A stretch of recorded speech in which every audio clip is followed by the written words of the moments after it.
hundreds of thousands of them are out here to watch this.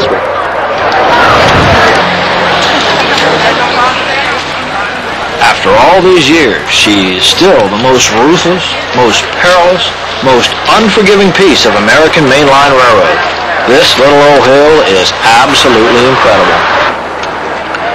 Hello and welcome to Saluda Mountain. My name is Bob Loehne and I'll be your host as we follow the elegant 611 on this weekend's excursion journeys through western North Carolina.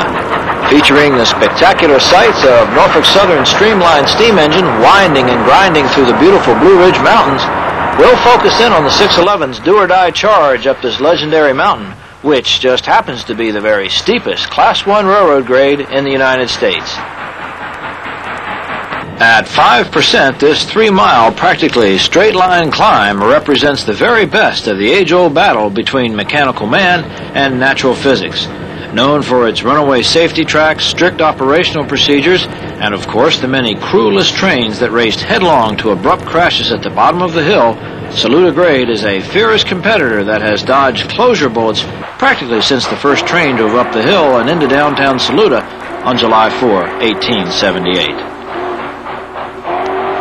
It would be difficult to tell you why today's excursion up and down this hill is so important without first taking a quick look back to see why such a steep grade is here in the first place, to see why in the face of such overwhelming odds it has lasted so long, and to see why this maximum steam excursion, the first in 20 years, could be the last passenger glory for such a legendary mountain.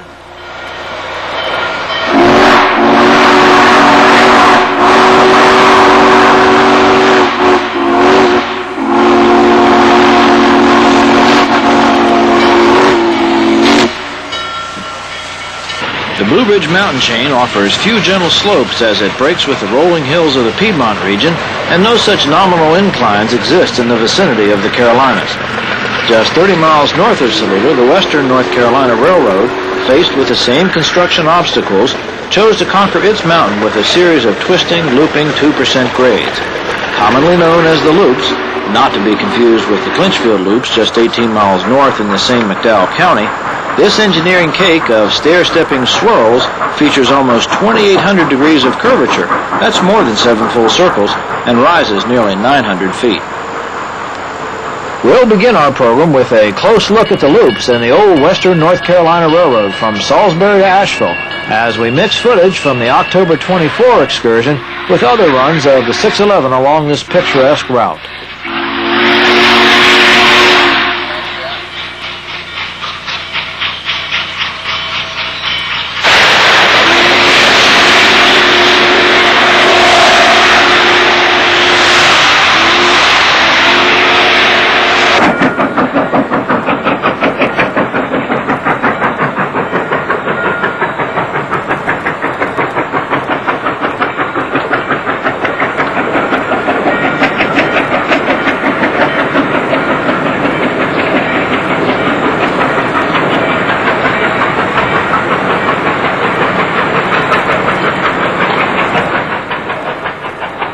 In previous years, the 611 has single-handedly pulled the entire train right to the edge of the loops, where helper diesels usually coupled on right in front so as to block out the beautiful nose end of the star of the show. Here, the 611 drags 20 carloads of passengers across the Catawba River Bridge.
Oh, the 611, yeah, it was built in 1950 at the Roanoke shop in Roanoke, Virginia.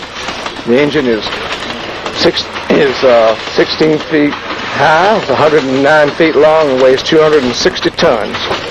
It is a Norland-type locomotive having a 4/8 wheel arrangement. It delivers a 5,200 horsepower at 45 miles per hour. Delivers 80,000 pounds of tractive effort. So it's the most powerful Northern ever built. Norfolk and Western, all the Norfolk and Western J's had that much tractive effort. The 611 is the only one that was saved from the scrap heap. Really? It was retired in 1959, after operating 2 last excursions that year. On the 52-mile stretch between Petersburg, Virginia, and Suffolk, Virginia, we did 100 miles an hour. Whoa.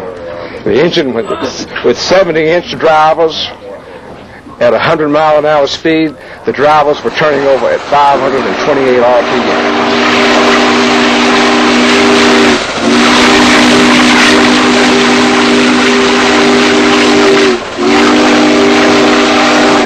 Now, while I work on the excursion trains out of Roanoke, I'm with the Roanoke chapter in NRHS. Oh, okay. Been with them 25 years this year. 611 Jews, isn't it? Yes, sir, exactly. So, there's 5 cars on the train today belong to us also. Really? So, we sort of feel at home on here. Well, you know, it's part of preserving and promoting the historical aspects of railroading, I think, and everybody likes to ride a train, or they have some time in their life, and we're bringing the old days back to them, we feel like, because the steam engine has got a personality. It's not like a diesel, it's got a sound, and a smell, and a noise, and all this talks to it.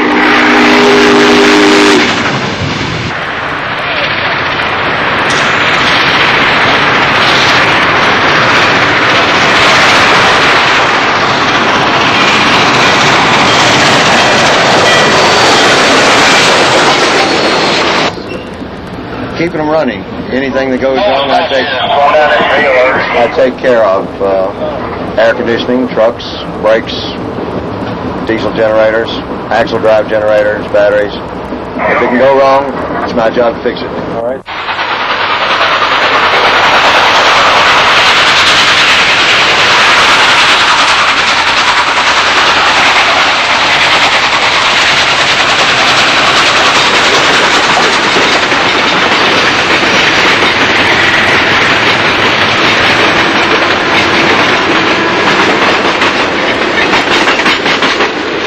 Put it on the road, and then I got this position with Norfolk Southern, and I love it.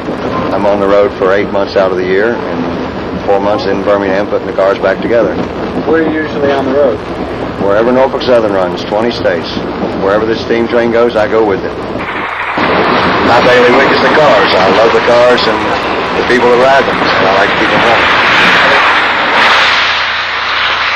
These have a lot of miles on them, a lot of pleasant memories. How old are these cars? Most of them were built between 47 and 49. And most all of them were in the process of doing complete 40-year rebuilds on all of them.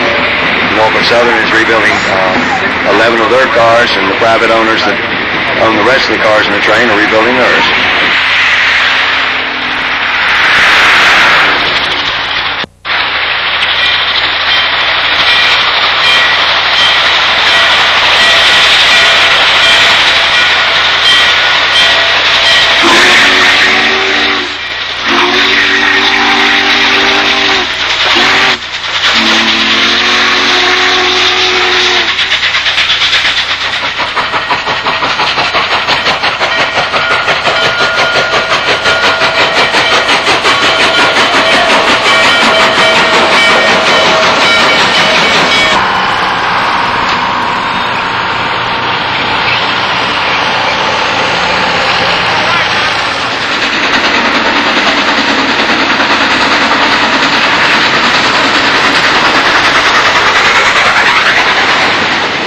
One interesting thing of the train that we're running here, 20 cars, 9 of them all originated with one N&W train, the Powhatan era. And those cars just happened to have been saved. They weren't sent over to Amtrak. Amtrak didn't care about them. And so other people restored them and saved them. Like good cars. Very comfortable, the best riding cars of the Pullman fleet.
Even though she carries an extra water tank, the 611 will need another 15,000 gallons of water for the run to Asheville.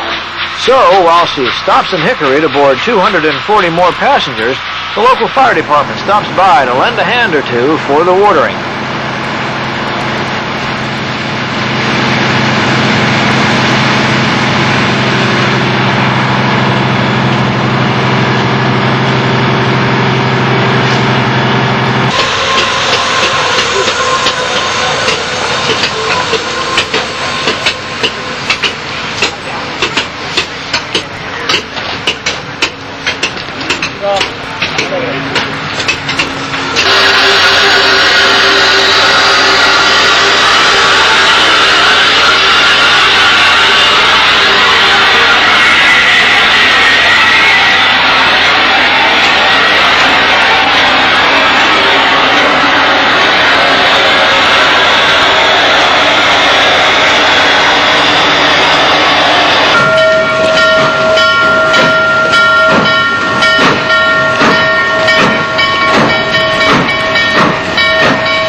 Was the 611 on point throughout the weekend, but for the most part, the stealth helpers ran in the idle position. The weather was perfect, the mountains were at the peak of their fall colors, and the 611 was just spectacular throughout this maximum excursion weekend.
Leaving Old Fort, the grade begins to get serious, and the 611 cranks it up for the run through the loops and on up to Ridgecrest.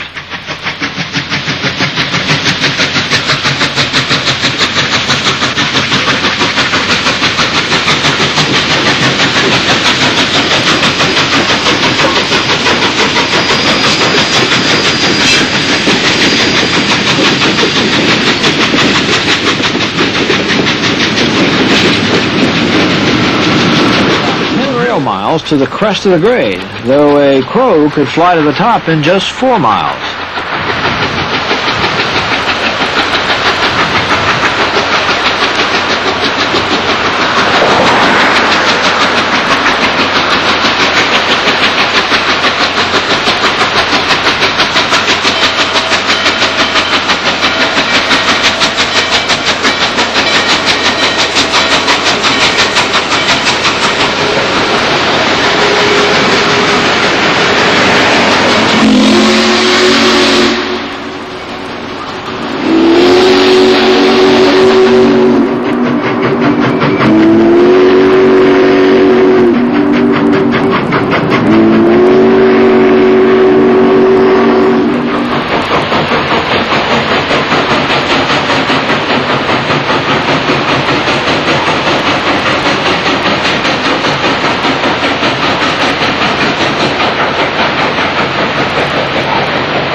From the last car on a 1989 excursion as it rides around Big Phil, the freight train is over 100 feet below, just 1.3 miles behind, and headed our way.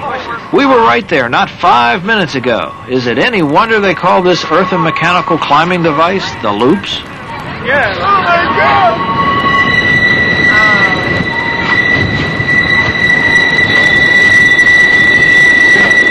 No, we got. Don't miss this. Get over here.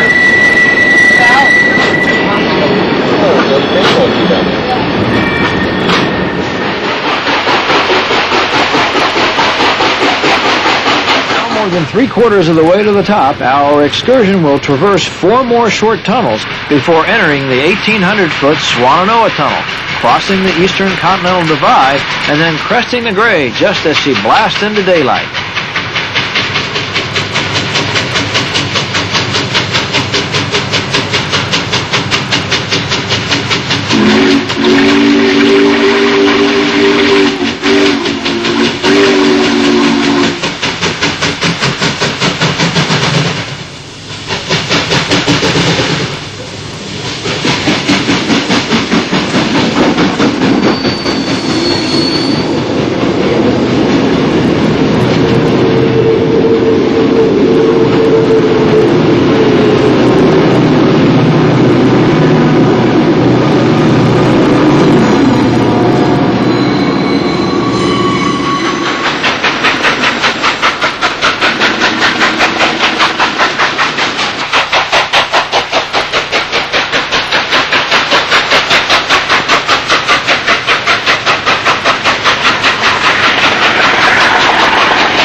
Having just left the western portal of the Swannanoa Tunnel, the 611 again breaks into a sprint as Norfolk Southern's second oldest thoroughbred takes to the wind for the run through Black Mountain, Swannanoa, Azalea, and on into Asheville. As we cruise along, let's look back at our 2 famous mountain climbs.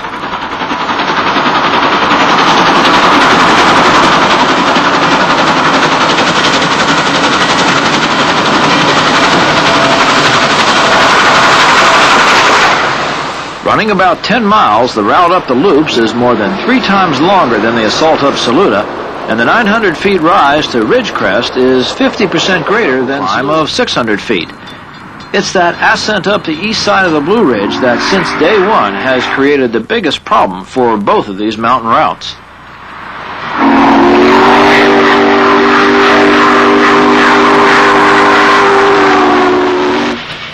During the 1870s, the line from Spartanburg to Asheville was an emerging reality, but it lacked the money to progress rapidly.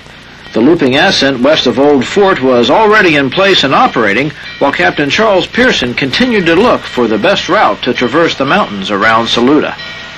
It is difficult for us, 115 years later, to know the real truth behind Saluda's steep grade, but we do know that there was a strong South Carolina force pressing for a rapid completion of the line to Asheville that would eventually be a key link to connect the Charleston ports with the Ohio River. We know alternative routes were considered, especially the very tight twisting Green River route that would have essentially bypassed Saluda, and we know there were problems with each of those routes, especially the inherent mountain instability that continues even today to play havoc with the North Carolina mountain roads.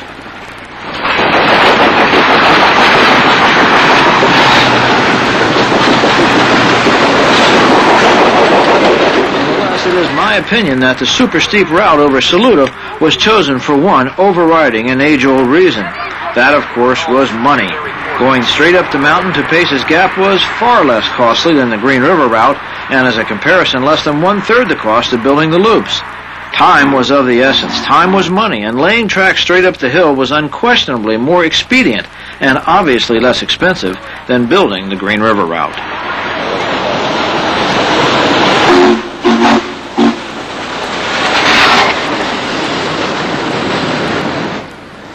For 115 years, there have been plans for an alternative route, as well as a powerful strategy for outright cessation of all rail activity on the Saluda grade. Anything, whatever it would take, just to get trains off the dangerous 5% incline. 100 years ago, wrecks were so common the question wasn't if, but when.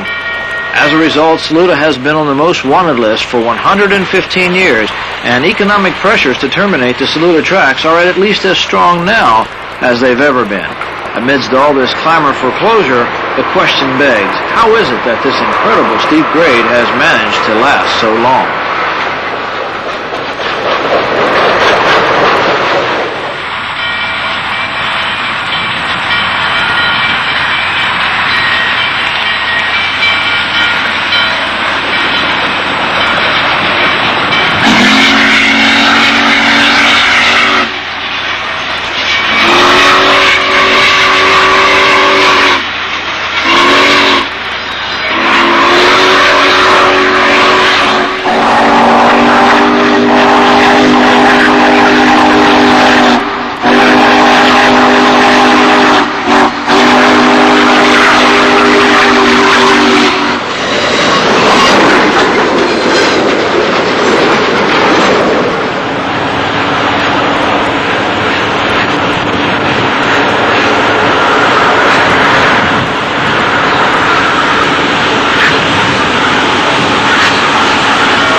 And 1,500 feet of Marion right-of-way. That's another story, but in simplest terms, a trackage rights agreement between Norfolk Southern and CSX could easily and quickly spell the end to the legendary hill and excursions such as April 25, 1992. It is still early and therefore difficult for us to judge the historical, but we know very well that it could be the last run of its kind. It turns out, don't have a hill at home quite as steep as Saluda. From an operations standpoint, there is obvious pride beyond the standard workplace level that elevates and values the personal accomplishment of regularly and safely handling something that is more severe than ever is faced by the competition. Knowing that you operate your whole company at a level commensurate with that required to safely run the 5%, knowing that you're part of that team, it can't help but make better. All right. Let's move on over to Charlotte, North Carolina and board our train, which by sundown will be a legend, a real classic of our time. We'll head on out of Charlotte and jet the mostly tangent rail to Spartanburg, where we'll take on another 15,000 or so gallons of water. Then it's off to Melrose, up the steep hill for a stop in downtown Saluda, and then on to Asheville.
Spartanburg Asheville portion of our trip recreates the travels of Georgia and South Carolina coastal residents who in the late 1800s and early 1900s escaped the insufferable lowland heat and humidity by moving to communities such as Hendersonville for the summer.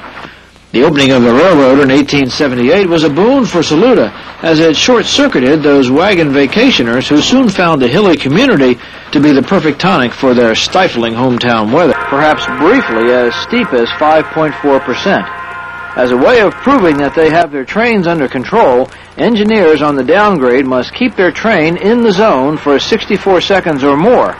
That requires a speed of 8 miles per hour or less, so that the Asheville operator will divert the Melrose switch from the runaway safety track to the main line. Our diesels and the first 15 cars are just now leaving the timing zone as they battle the steepest part of America's steepest grade.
No surprise to avid Saluda fans that today's helper power is a threesome of SD40s, including the 3170, which in 1970 was the very first SD40 delivered to the Southern Railway.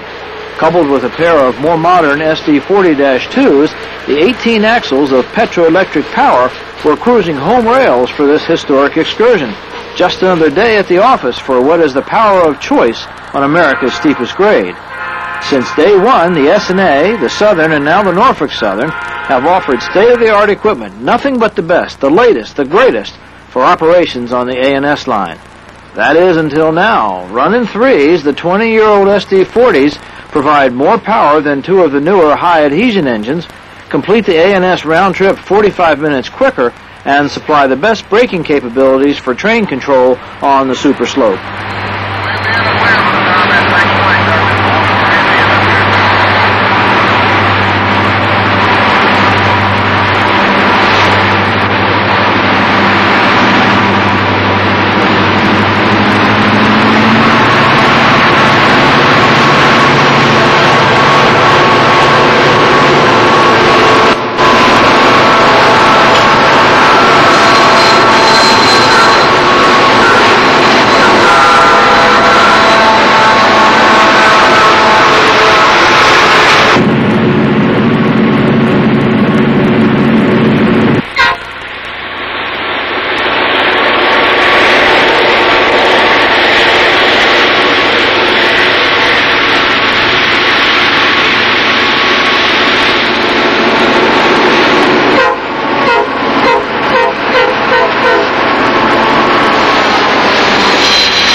down at the bottom. And it's going to come up forward up other time.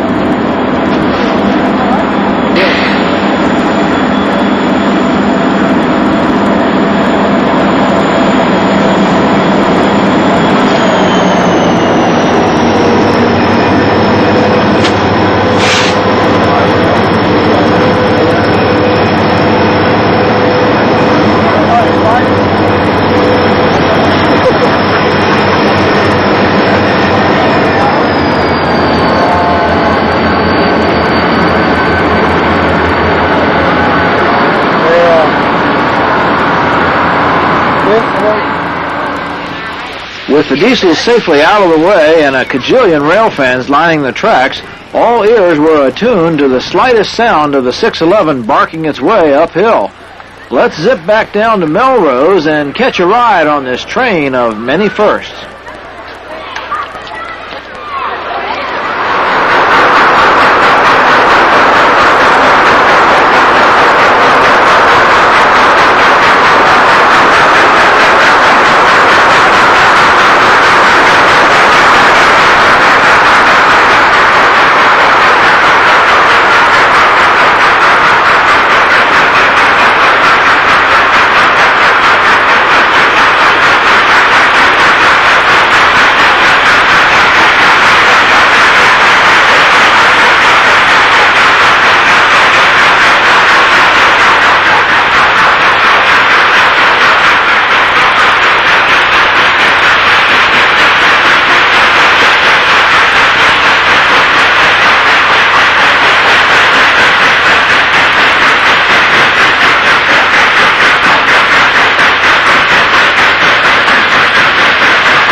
Steepest portions, it's about 4.8% here.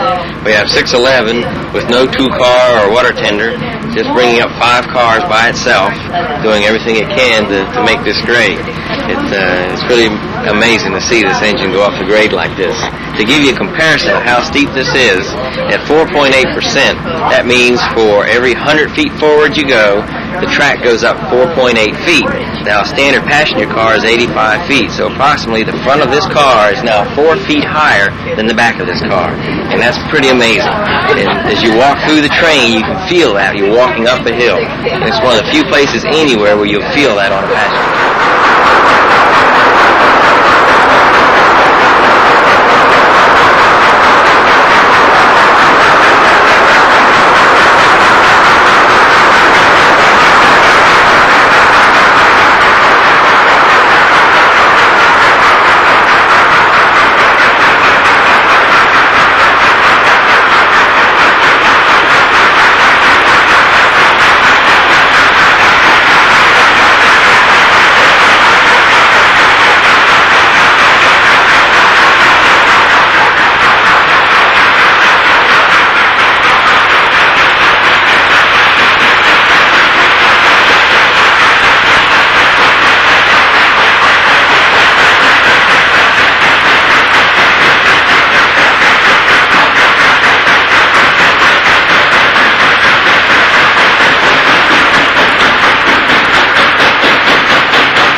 on board who is the head of steam operations for Norfolk Southern, and he's the one that is in charge of the steam locomotive, the train, and puts together the schedule and itineraries. And he's been trying to get the trip for years, and so he's real pleased about this. We have Bobby Saxton, who's in charge of the locomotive, and he's up there, I'm sure, babying it for all she's worth right now. So in the chapter, we have John Bonstell, who's the president, and Richard Schulbe, who is trip director, and they're in charge of on board as host and all our guests today. So it's quite a crew of people. We probably have another 40 members that are car hosts and souvenirs and commissary, and of course the railroad probably has a dozen employees out today as brakemen and dispatchers and special agents and train masters, all making it all happen today. How many guests? We have approximately 870 people on the train, I believe. We sold it out in record time. Now, is this really a train for the 611? Yeah, the best way to test is to go listen to her. And the louder the exhaust, the more she's working. And we ought to move up and take a look at that and see. That's the best test of how well the engine's working. Can we go? Sure. Let's go up there and we'll keep talking to you. Now, as you can probably hear, the engine is really chugging, and that's an indication of how hard it's working. Say that one more time. We have a person in every vestibule manning the handbrake here in case the steam engine loses its grip and will start sliding down the grade. They'll immediately give the whistle signal and set handbrakes on all 5 cars. It just goes to show you the treacherous hill, and you got to be on your toes, ready to deal with it. So, Jack Jensen here is father of the charge of the train, and has been a veteran traveler on all these excursions for many years. Again, you can hear that exhaust out of the engine. Tell us how hard she's working.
Now, if you can hear that, the engine is not getting a good grip on the rail and it's slipping. In fact, he may be caught. Okay, he's lost it.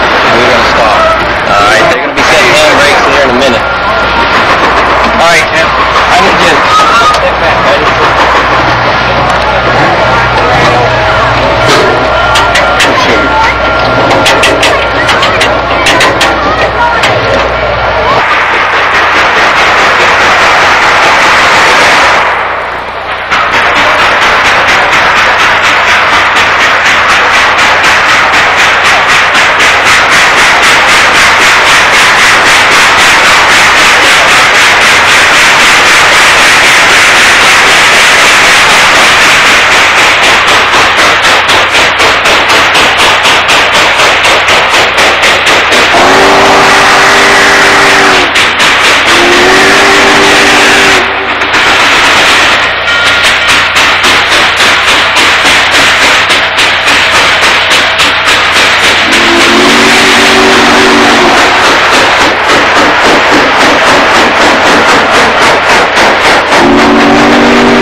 them stalled on the grade. Why? Lost traction, too much weight, not enough speed, and lost traction. What's going to happen? Probably going to have to send the helper down and pull us up. Is there assuming it just wasn't enough for this kind of weight? Well, that and maybe the traction factors weren't just right. The track was a little slippery, or what's the danger of this? Danger at this point is we could go back down the grade. So there's a true danger of slipping down on this grade. All right, I didn't tighten it, sir. Okay, we stalled here, and we set the handbrakes on the cars that the railroad requested, and it looks like probably have to get the diesels down to pick us up now. Looks like 611's not going to be able to handle the 5 cars to the top of the grade. So, pretty incredible. This engine can run at 100 miles an hour with a 12-car train, and yet with 5 cars can't march up this grade. It's just incredible. What's the danger here? The danger here is losing our footing. We could literally slide back down the mountain. That's why we have to set the handbrakes. Will that stop it? Yes, absolutely. The key is setting enough of it. So what exactly, tell me exactly what happened. Just lost the traction between the driving wheels of the locomotive and the rails. Just no longer able to bite in. The gravity overtook the power of the engine. How long, we heard that coming. How long before we heard the first slippage and it would actually stop? Just a minute or two. So it's pretty quick. Stop quite suddenly. Normally what they'll do is they'll play with the throttle and try to rescue it. Sometimes when it slips, you can get it back. And he did a couple of times. But then once he realizes he's lost it, he throws the throttle in and applies the brakes. How much further we have to go? We're within a stone's throw at the top of the grade. You never stop at the bottom of the grade. You get it almost to the top. You ever heard the story of the little engine, I think I can, I think I can. We just heard trying to do a restart. Oh boy. What's that? Well, they're going to start out very slowly, giving the cylinder just a little bit of steam at a time, and hopefully they can get enough traction on it. So you might want to put the mic over the edge and listen, because the slippage ought to be pretty interesting to listen to.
like a picture. Ooh, look at that. Oh, look at that. Don't breathe, honey. Don't breathe, anybody.